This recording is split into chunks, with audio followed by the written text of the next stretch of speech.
ہر قسم کی تعریف، توصیف، بڑائی اس اللہ رب العالمین خالق کائنات مالک ارض و سما کے لیے لائق اور سزاوار ہے۔ صلاۃ و سلامتی کا نذرانہ ہو تمام انبیاء پر، بالخصوص میرے اور آپ کے پیارے نبی محمد عربی صلی اللہ علیہ وسلم پر، اللہم صلی علی محمد وبارک وسلم۔ حضرات گرامی، اللہ سبحانہ و تعالیٰ نے ہم تمام انسانوں کو بہترین ساخت اور احسن انداز میں اور بہتر انداز میں پیدا فرمایا ہے۔ اللہ سبحانہ و تعالیٰ نے اسی مفہوم کو اس آیت کریمہ میں یوں بیان فرمایا ہے، لَقَدْ خَلَقْنَا الْإِنسَانَ فِي أَحْسَنِ تَقْوِيمٍ، کہ ہم نے انسانوں کو بہترین ساخت پر پیدا فرمایا ہے، بہترین انداز میں، احسن انداز میں ہم نے انسانوں کو پیدا فرمایا ہے۔ اللہ سبحانہ و تعالیٰ نے مردوں کی جماعت کو داڑھیوں کے ذریعے زینت بخشی ہے، اور عورتوں کی جماعت کو بالوں کی چوٹیوں کے ذریعے زینت بخشی ہے۔ بالوں کی چوٹیاں عورتوں کے لیے زینت ہے، بالوں کی چوٹیاں حسن و جمال ہے عورتوں کے لیے، بالوں کی چوٹیاں خوبصورتی ہے عورتوں کے لیے، داڑھیاں یہ خوبصورتی ہے مردوں کی جماعت کے لیے، داڑھیاں حسن و جمال ہے مردوں کی جماعت کے لیے، داڑھیاں زینت ہیں مردوں کی جماعت کے لیے۔ حضرات گرامی، اللہ رب العالمین کی ایک عظیم نعمت ہے یہ داڑھی، یہ اسوہ رسول صلی اللہ علیہ وسلم ہے۔ جو انسان رسم و رواج کو اپنا کر، نفسانی خواہشات کا غلام بن کر، یا پھر حکومت سے ڈر کر، ماحول سے مرعوب ہو کر داڑھی منڈواتا ہے، تو وہ انسان خواہشات کا غلام بن رہا ہے۔ اس انسان کو قرآن مجید کی اس آیت کریمہ یاد رکھنا چاہیے، افرأیت من اتخذ الہہ ہواہ، اے نبی صلی اللہ علیہ وسلم، کیا آپ نے ایسے انسان کو بھی دیکھا ہے جو اپنی خواہشات کا غلام بن جاتا ہے، جو اپنی خواہشات کو معبود بنا لیتا ہے؟ تو لہٰذا ہمارے دماغوں میں عام طور پر یہ بات بٹھائی گئی ہے، یہ بات بٹھائی جاتی ہے کہ داڑھی رکھنا سنت ہے، کوئی واجبی اور فرض چیز نہیں ہے، اور سنت وہ چیز ہے جس کے کرنے پر انسان کو ثواب دیا جاتا ہے، اور جس کے نہ کرنے پر انسان کو کچھ نہیں ہوگا۔ اس غلط فہمی کو ہمارے ذہنوں سے نکال دینا چاہیے، یہ غلط فہمی ہمارے ذہنوں سے نکل جانا چاہیے، اور اس بات کو ذہن نشین کر لینا چاہیے کہ داڑھی رکھنا سنت نہیں بلکہ سنت سے بڑھ کر فرض ہے، سنت سے بڑھ کر واجب ہے، سنت سے بڑھ کر لازمی چیز ہے، کمپلسری ہے۔ یہ رسول اللہ صلی اللہ علیہ وسلم کا حکم ہے، یہ رسول اللہ صلی اللہ علیہ وسلم کا حکم ہے، یہ اللہ رب العالمین کا حکم ہے۔ داڑھی کاٹنا، داڑھی موڑنا بالاجماع حرام ہے، یہ اللہ رب العالمین کے حکم کی نافرمانی ہے، یہ اللہ رب العالمین کی دی ہوئی نعمت کی ناقدری ہے، یہ اللہ رب العالمین کی بنائی ہوئی بناوٹ میں، اللہ رب العالمین کی خلقت میں تبدیلی ہے، اللہ رب العالمین کی خلقت میں تغیر ہے، یہ رسول اللہ صلی اللہ علیہ وسلم کے حکم کی نافرمانی ہے، یہ عورتوں کی مشابہت ہے، یہ کفار و مجوس لوگوں کی مشابہت ہے۔ تو معلوم یہ ہوا داڑھی رکھنا سنت نہیں بلکہ سنت سے بڑھ کر فرض ہے، واجب ہے، اور فرض وہ چیز ہے جس کے کرنے پر انسان کے نامہ اعمال میں نیکیاں لکھی جاتی ہیں، اور جس کے چھوڑنے پر انسان کی نامہ اعمال میں گناہ لکھے جاتے ہیں۔ آئیے اب ہم کتب حدیث کا مطالعہ کر کے ہم دیکھتے ہیں کہ داڑھی رکھنا واقعی واجبی چیز ہے، اس چیز کو رسول اللہ صلی اللہ علیہ وسلم نے کس طرح سے بیان فرمایا ہے۔ سب سے پہلی روایت صحیح بخاری کی ہے، صحابی رسول عبداللہ ابن عمر رضی اللہ تعالیٰ عنہما بیان فرماتے ہیں، وہ فرماتے ہیں رسول اللہ صلی اللہ علیہ وسلم نے ارشاد فرمایا، خالف المشرکین، اے لوگو مشرکین کی مخالفت کرو، ان بت پرستوں کی مخالفت کرو۔ ان لوگوں کی مخالفت کس چیز میں ہے؟ ان لوگوں کی مخالفت، ان مشرکین کی مخالفت، وفر اللحا، اپنی داڑھیوں کو بڑھاؤ۔ ان مشرکین کی مخالفت اس چیز میں ہے کیونکہ مشرکین داڑھیاں نہیں رکھتے ہیں، اپنی داڑھیاں منڈاتے ہیں، لہذا تم اے مسلمانوں اپنی داڑھیوں کو بڑھاؤ، وفر اللحا، اپنی داڑھیوں کو بڑھاؤ۔ یہ صحیح بخاری کی روایت ہے۔ صحیح مسلم کی ایک دوسری روایت ہے جسے روایت کرنے والے یہ خود صحابی عبداللہ ابن عمر، جو عمر رضی اللہ تعالیٰ عنہ کے بیٹے ہیں، اللہ کے رسول صلی اللہ علیہ وسلم نے ارشاد فرمایا، احفظ الشوارب، اے لوگو اپنی مونچھوں کو کترواؤ، اپنی مونچھوں کے بالوں کے کناروں کو کاٹو، واعف اللحا، اور اپنی داڑھیوں کو معاف کرو. معاف کرنے کا مطلب ہے یہ جس حالت میں اسی حالت میں انہیں رکھو. وَاعْفُوا اللِّحَىٰ، اپنی داڑھیوں کو بڑھاؤ. یہ صحیح مسلم کی روایت ہے. اور صحیح مسلم کی تیسری روایت عبداللہ ابن عمر رضی اللہ تعالیٰ عنہما سے ہی اللہ کے رسول صلی اللہ علیہ وسلم نے ارشاد فرمایا احفظ الشوارب، کیا اے لوگو اپنی مونچھیں کترواؤ، اپنی مونچھیں کاٹو، اور فرمایا واعفوا اللحیٰ، اور اپنی داڑیاں مکمل رکھو، اپنی داڑیاں مکمل رکھو. یہ صحیح مسلم کی تیسری روایت ہے. اور ایک روایت ہے جسے روایت کرنے والے صحابی رسول ابو ہریرہ رضی اللہ عنہ ہیں. ابو ہریرہ رضی اللہ عنہ بیان فرماتے ہیں اللہ کے رسول صلی اللہ علیہ وسلم نے فرمایا جز الشوارب، اے لوگو اپنی مونچھیں کاٹو، وارخوا اللحیٰ، اپنی داڑیاں لٹکاؤ. لٹکانے کا مطلب یہ ہے کہ انہیں ایسے ہی چھوڑو جس حالت میں اللہ رب العالمین نے انہیں پیدا کیا ہے. یہ چوتھی روایت ہے. اور پانچویں روایت جسے روایت کرنے والے ابو ہریرہ رضی اللہ عنہ اللہ کے رسول نے فرمایا جز الشوارب، اپنی مونچھوں کو کاٹو، وارجوا اللحیٰ، اور اپنی داڑھیوں کو بڑھاؤ. یہ پانچ روایتیں ہیں کہ رسول اللہ صلی اللہ علیہ وسلم نے داڑھی بڑھانے کے سلسلے میں ایک حکم ہے، ایک حکم کو 5 الفاظ میں بیان فرمایا ہے. 5 الفاظ میں بیان فرمایا وفروا اللحیٰ، اپنی داڑھیوں کو بڑھاؤ، اعفوا اللحیٰ، اپنی داڑھیوں کو معاف کرو، واعفوا اللحیٰ، اور اپنی داڑھیوں کو مکمل کرو، ارخوا اللحیٰ، اپنی داڑھیاں لٹکاؤ یعنی معاف کرو، چھوڑو، اور فرمایا ارجوا اللحیٰ، اپنی داڑھیاں معاف کرو، اپنی داڑھیاں مکمل رکھو. یہ سنت نہیں، اللہ کے رسول کا آرڈر ہے. یہ رسول اللہ صلی اللہ علیہ وسلم کا حکم ہے. اور رسول اللہ صلی اللہ علیہ وسلم کے حکم پر عمل کرنا واجب ہے، فرض ہے.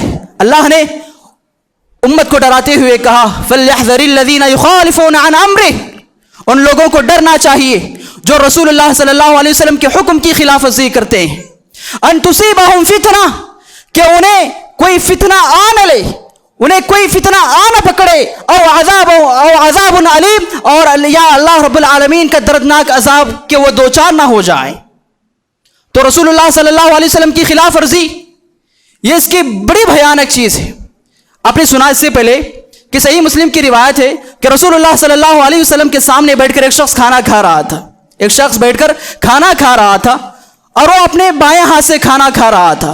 رسول اللہ صلی اللہ علیہ وسلم نے فرمایا کہ اے اللہ کے بندے اپنے دائیں ہاتھ سے کھانا کھاؤ، اپنے دائیں ہاتھ سے کھانا کھاؤ. اس شخص نے کہا اللہ کے رسول میں اپنا سیدھا ہاتھ اٹھا نہیں سکتا، میں اپنا سیدھا ہاتھ استعمال نہیں کر سکتا. تو رسول اللہ صلی اللہ وہ انسان جھوٹ کہہ رہا تھا. وہ اپنا ہاتھ سیدھا ہاتھ اٹھا سکتا تھا لیکن وہ جھوٹ کہہ رہا تھا. تو اللہ کے رسول صلی اللہ علیہ وسلم نے فرمایا لاستطعت، فرمایا کہ اللہ کرے کہ سچ مجھے طاقت چھن جائے. اللہ رب العالمین نے سیدھا ہاتھ اٹھانے کی جو طاقت دے رکھی ہے وہ طاقت سچ مجھ چھن جائے. صحابی رسول سلمہ بن اکوع رضی اللہ تعالیٰ عنہ بیان فرماتے ہیں فما رفعها الى فیہ، مرتے دم تک اس شخص کا داہنا ہاتھ سیدھا ہاتھ کبھی اوپر اٹھا نہیں. یہ رسول اللہ صلی اللہ علیہ وسلم کے حکم کی خلاف ورزی کرنے کا نتیجہ ہے. اللہ کے رسول نے آپ کو حکم دیا ہے کہ آپ اپنی داڑیاں بڑھاؤ. وفروا اللحیٰ، اوفوا اللحیٰ، اعفوا اللحیٰ، ارخوا اللحیٰ، ارجوا اللحیٰ، لوگوں داڑیاں بڑھاؤ، لوگوں داڑیاں بڑھاؤ. اسی طرح سے میرے بھائیوں داڑھی مونڈنا یہ کفار کی مشابہت ہے، یہ کفار اور مجوسیوں کی مشابہت ہے. اللہ کے رسول صلی اللہ علیہ وسلم نے فرمایا تھا کہ من تشبہ بقوم فہو منہم، جو مسلمان کسی قوم کی امتیازی خصوصیات کو اپناتا ہے. ہندو لوگ اپنے پیشانی پر بٹ لگواتے ہیں، اگر کوئی مسلمان لگواتا ہے تو یہ ان کی امتیازی خصوصیات کو اپنا رہا ہے. اس کا مطلب یہ نہیں کہ ایک مسلمان کھانا کھا رہا ہے اور ہندو بھی کھانا کھا رہا ہے. یہ امتیازی خصوصیت نہیں. امتیازی خصوصیت وہ ہے جو لباس اور جو چیز دوسری قوم کے ساتھ خاص ہے وہ چیزیں مسلمان استعمال نہ کریں، وہ چیزیں مسلمان استعمال نہ کریں، وہ یہاں پر مراد ہے. اللہ کے رسول نے کہا من تشبہ بقوم فہو منہم، جو انسان کسی قوم کی مشابہت اختیار کرتا ہے وہ انہی میں سے ہو جائے گا، وہ انہی میں سے اس انسان کا شمار کیا جائے گا. اور اسی طرح سے میرے بھائیوں اگر ہم کتب حدیث کا مطالعہ کریں گے، کتب حدیث کا مطالعہ کریں گے، کتب حدیث کا مطالعہ ہمیں یہ بتائے گا کہ رسول اللہ صلی اللہ علیہ وسلم نے قدم بقدم یہود و نصارہ کی، مشرکین کی، مجوسیوں کی، بت پرستوں کی مخالفت کی ہے۔ اب دیکھیے اذان کا مسئلہ اٹھائیے۔ جب رسول اللہ صلی اللہ علیہ وسلم مکہ سے ہجرت کر کے مدینہ آئے تو نماز کے مسئلہ پیش آیا کہ نماز کے لیے لوگوں کو کیسے بلایا جائے۔ کسی صحابی نے مشورہ دیا کہ اللہ کے رسول کسی بلند جگہ پر آگ کو روشن کر دیا جائے۔ اللہ کے رسول صلی اللہ علیہ وسلم کو یہ طریقہ پسند نہیں آیا۔ کسی صحابی رسول صلی اللہ علیہ وسلم نے مشورہ دیتے ہوئے کہا، اے اللہ کے رسول ہم یہودیوں کی طرح بغل بجائیں گے، سینگ بجوائیں گے، لوگوں کو معلوم ہو جائے گا کہ نماز کا وقت ہو چکا ہے۔ کسی صحابی نے مشورہ دیا کہ اللہ کے رسول کسی جگہ پر ہم جھنڈا گاڑ دیں گے، اگر جھنڈا گاڑا ہوا نظر آ جائے تو لوگوں کو معلوم ہو جائے گا کہ نماز کا وقت ہو چکا ہے۔ کسی نے مشورہ دیا کہ اللہ کے رسول ان عیسائیوں کی طرح اللہ کے رسول ہم کیا ہے ناقوس بجائیں گے جس کے ذریعے لوگوں کو معلوم ہو جائے گا کہ نماز کا وقت ہو چکا ہے۔ رسول اللہ صلی اللہ علیہ وسلم کو یہ تمام طریقے پسند نہیں آئے، کیونکہ یہ یہودیوں کے طریقے تھے، یہ مجوسیوں کے طریقے تھے، یہ کفار و مشرکین کے طریقے تھے۔ رسول اللہ صلی اللہ علیہ وسلم کو یہ طریقے پسند نہیں آئے۔ رسول اللہ صلی اللہ علیہ وسلم خاموش رہے۔ صحابہ اور رسول صلی اللہ علیہ وسلم متفکر تھے کہ کس چیز کو اپنایا جائے اذان کے سسٹم کے لیے۔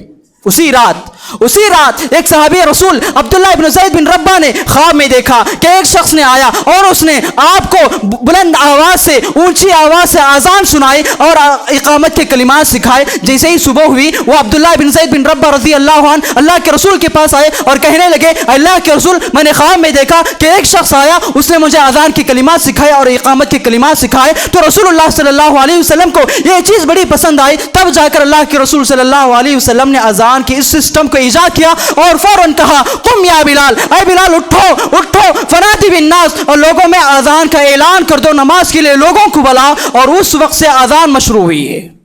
اللہ کے رسول نے ہر قدم ان مخالفین کی، ان مشرکین کی، ان یہودیوں کی، ان نصارہ کی مخالفت کی۔ نماز کا مسئلہ اٹھائیے۔